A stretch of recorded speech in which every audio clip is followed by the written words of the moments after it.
ఏదైనా జరుగుతుందేమో, అద్భుతం జరుగుతుందేమో, మనందరం పోకపోతే బాగోదేమో, మనం మిస్ అయితేమో అనే సంఘటన కూడా కాదు. కేవలం ఒక పిల్లల తల్లుల బాధ, ఆవేదన ఈ రాష్ట్రంలో ఏముంది, ఎలా ఉంది, దీన్ని రాష్ట్రంలో వ్యక్తపరచడానికి మాత్రమే ఇంతమంది వచ్చిన మీ అందరికీ హృదయపూర్వకంగా మరొకసారి ధన్యవాదాలు తెలియజేస్తున్నాను. అనేక పార్టీలు ఈ రాష్ట్రంలో ఏమైంది? 432 హామీలు, ఒక దొంగ హామీలు, 6 గ్యారంటీలు, దాంట్లో పక్కనే ఉన్నటువంటి మన భద్రాచలం రాముడి మీద కూడా ఓట్లేసి చెప్పినటువంటి హామీలు, ఇన్ని చెప్పి ఒక అద్భుతంగా 69 ఏళ్ల కోరిక, తెలంగాణ రాష్ట్ర ప్రజల ఆకాంక్షను కొద్ది మందితో టీఆర్ఎస్ పార్టీ పెట్టుకుని స్థానించి అద్భుతమైన పాలన, 10 ఏళ్ల పాలన అందించినటువంటి కేసీఆర్ గారిని హాలని కూడా నీకు ఓట్లేస్తే ఈ రాష్ట్ర ప్రజలు, దాంట్లో ముఖ్యమైన భూమిక పోషించిన ఈ విద్యార్థులు, వాళ్ళను కూడా నువ్వు కాలుతో తొక్కేస్తున్నావే, అది బాధాకరమైన విషయం.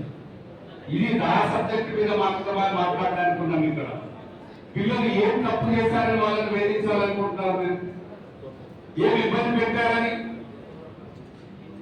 ఎక్కడి నుంచి మా తమ్ముడు చెప్పినట్టు ఎక్కడో 56,000 కోట్ల బడ్జెట్ ఉంటే 2014లో 3 లక్షల కోట్ల బడ్జెట్ తీసుకొచ్చి కేసీఆర్ గారు మీకు అద్భుతమైన పాలన, పెట్టిన పొయ్యి, పెట్టిన ఇల్లు, కట్టిన ఇల్లు, పెట్టిన పొయ్యిలాగా అద్భుతంగా పరిపాలించి 10 జిల్లాలను 33 జిల్లాలు చేసి ప్రతి జిల్లా కూడా ఇక్కడెక్కడో భద్రాచలం, గూడవరం నుంచి ఖమ్మం, గూడవరం ఇబ్బంది అవుతుంది, కలెక్టరేట్ ఇబ్బంది అవుతుందంటే కొత్తగూడెం కూడా భద్రాచలం కూడా జిల్లా చేసి అద్భుతంగా ఒక మెడికల్ కాలేజీ పెట్టి, ఇంజనీరింగ్ కాలేజీలు ఇచ్చి అద్భుతంగా చూసుకున్న కేసీఆర్ గారు మీకేమైంది?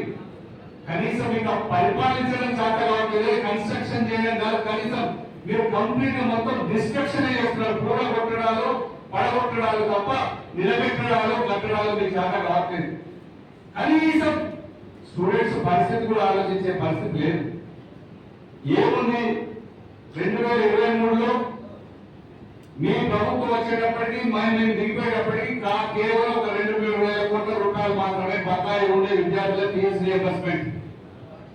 మా పార్టీ ప్రభుత్వ అధికారానికి వచ్చినప్పుడు కూడా 3,000 కోట్ల రూపాయల దాకా కిరణ్ కుమార్ రెడ్డి గారు, రోషయ్య గారు పెట్టినటువంటి బాకీని మా ప్రభుత్వం మీరు 19,500 కోట్ల ద్వారా తీర్చలేదా? పిల్లలకు ఫీజులు బకాయిలు కట్టలేదా? ఇది తెలంగాణ రాష్ట్ర కంటిన్యూ గవర్నమెంట్ ప్రాసెస్. మాట్లాడితే బీఆర్ఎస్ పార్టీ పెట్టిపోయింది అని అంటారు. బీఆర్ఎస్ పార్టీ అనేక వసతులు కల్పించి 3 కోట్ల రూపాయల బడ్జెట్ ను వచ్చి ఇచ్చి మిమ్మల్ని దోచుకోమని చెప్పి అప్పచెప్పి పెట్టిపోయింది. మీరు దోచుకోవడాలు, దాచుకోవడం తప్ప, పంచుకోవడం తప్ప కనీసం పిల్లల మీద కూడా ఆలోచించే స్థితిలో లేదు. ఒక్కసారి ఆలోచించండి. గత 4 రోజుల నుంచి ఢిల్లీలో ఏమైతుంది? నీట్ పరీక్ష పేపర్ లీక్ అయితే విద్యార్థి లోకం, యువకుల కథం తొక్కితే అర్ధరాత్రి కూడా ప్రధానమంత్రి కూడా ఒక సెల్ఫీ తీసి బయటపెట్టి క్షమాపణ చెప్పుకునే పరిస్థితి, కలవలసిన పరిస్థితి యువతరం పిల్లల వల్ల అయింది. వాళ్ళ వల్ల కాదేగా. ఇంకా ఇక్కడ అక్కడ చూసిన తర్వాత కూడా ఇక్కడ బుద్ధి రావట్లేదా మీకు? తెలంగాణ రాష్ట్రంలో ఉన్నటువంటి పిల్లలు, యువకులు, స్టూడెంట్స్ అందరూ కలుసుకుంటే మన పార్టీలు, రాజకీయ పార్టీలు వాళ్ళ కింద బలాలు, వాళ్ళు కలుసుకుంటే ఏదైనా చేయగలరు.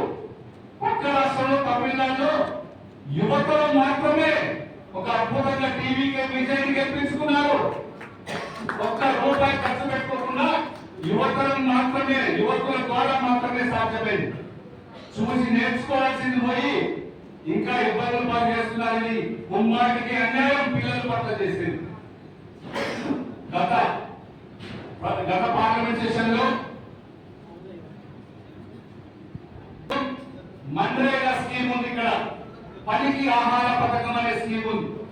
దాని తెలంగాణ రాష్ట్రం, ఏ రాష్ట్రాలైనా కంట్రిబ్యూషన్ ఒక 10% ఇస్తే కేంద్ర ప్రభుత్వం 90% నిధులు ఇచ్చి ఆ పనికి ఆహార పథకాన్ని నడిపించే సక్సెస్ఫుల్ గా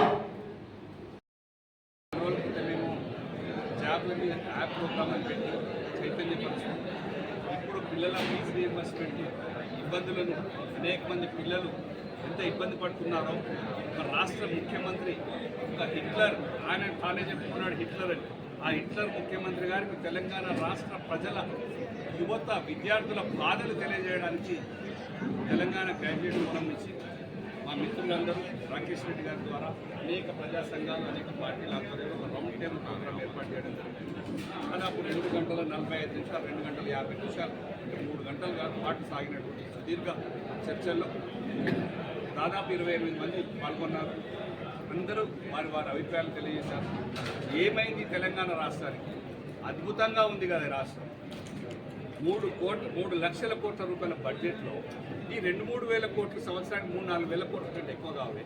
ఈ బడ్జెట్ పిల్లల ఫీజు రీయింబర్స్మెంట్ ఇవ్వడానికి ఇంకా అనేక స్కీములు కొత్త ఇస్తారేమో, ఉద్యోగాలు పెంచుతారేమో, ఇంకా నిరుద్యోగ వృద్ధి ఇస్తారేమో, కొత్త ఉద్యోగ అవకాశాలు పెంచుతాడేమో ఆశతోటి విద్యార్థులు అనేక మంది 432 హామీలతో 6 గ్యారంటీలతో అనేకమైన గుళ్ళు భగవంతుల మీద ఒట్లతో అధికారంలోకి వచ్చినటువంటి ముఖ్యమంత్రి గారు ఏ పని చేయకుండా కేవలం కార్యాపన చేసుకుంటూ ఏమి చేయకపోగా నిరుద్యోగులు కానీ ఈ విద్యార్థుల వాళ్ళ బాధను తెలంగాణ రాష్ట్రం ముందు ఉంచడం జరిగింది.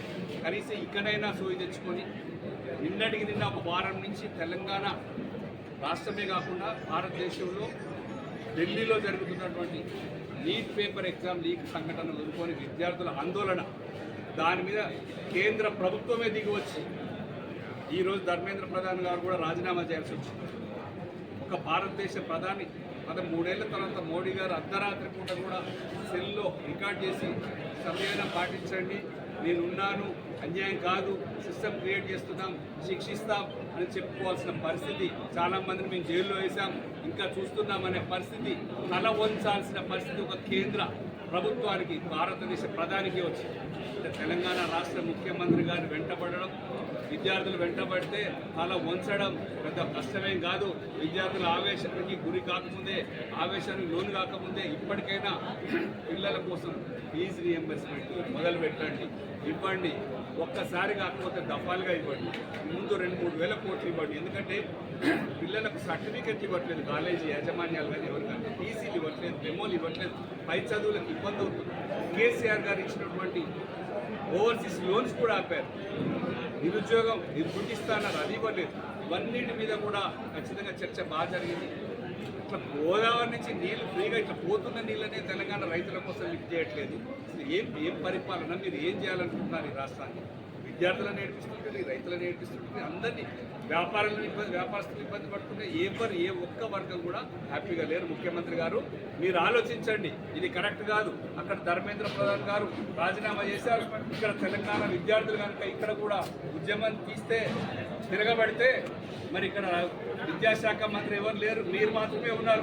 విద్యాశాఖ మంత్రి గారు రిజైన్ చేస్తారా, ముఖ్యమంత్రి గారు రిజైన్ చేయాల్సి వస్తుందో మరి ఆలోచించుకోండి. ఎందుకంటే విద్యార్థుల పాపం మనకు అవసరం లేదు. ఖచ్చితంగా కూడా వాళ్ళని ఇబ్బంది పెట్టకుండా వాళ్ళకి న్యాయం చేయాలి. ఇది మా తెలంగాణ గ్రాడ్యుయేట్ ఫోరం నుంచి ఈరోజు రౌండ్ టేబుల్ సమావేశం పెట్టినప్పుడు మా రాకేష్ రెడ్డి గారు అందరం కూడా ఖచ్చితంగా తెలంగాణ రాష్ట్ర ముఖ్యమంత్రి తెలియజేయాలని. ఎంత అండి బడ్జెట్? 3 లక్షల కోట్ల బడ్జెట్లో ఇదొక బడ్జెటా, ఇదొక లెక్కనా? దీని మీద ఎందుకు చిన్న చూపిస్తుంది? దీన్ని ఎవరు మీకు ఇవ్వడం ఇష్టం లేకపోతే మేము ఇవ్వం, ఈ స్కీమే మాకు అక్కర్లేదు అని మీరు చెప్పండి. టీఆర్ఎస్ పార్టీ అధికారంలోకి వచ్చినాక మొత్తం ఫీజు రీయింబర్స్మెంట్ ఒక్కసారి ఇచ్చే విధంగా మేము మా మొత్తం ప్రజాప్రతినిధులు, మా వర్కింగ్ ప్రెసిడెంట్ కేటీఆర్ గారి ద్వారా కేసీఆర్ గారు చెప్పించి దాని మీదనైనా మేము డిస్కషన్ చేసి ఒక నిర్ణయానికి వస్తాం. అదైనా చేయండి. మేము ఇవ్వలేము, మేము ఇవ్వము అనైనా చెప్పండి. ఇస్తామని చెప్తారు, ఇవ్వరు.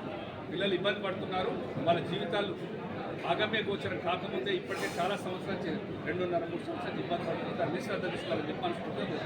జై తెలంగాణ.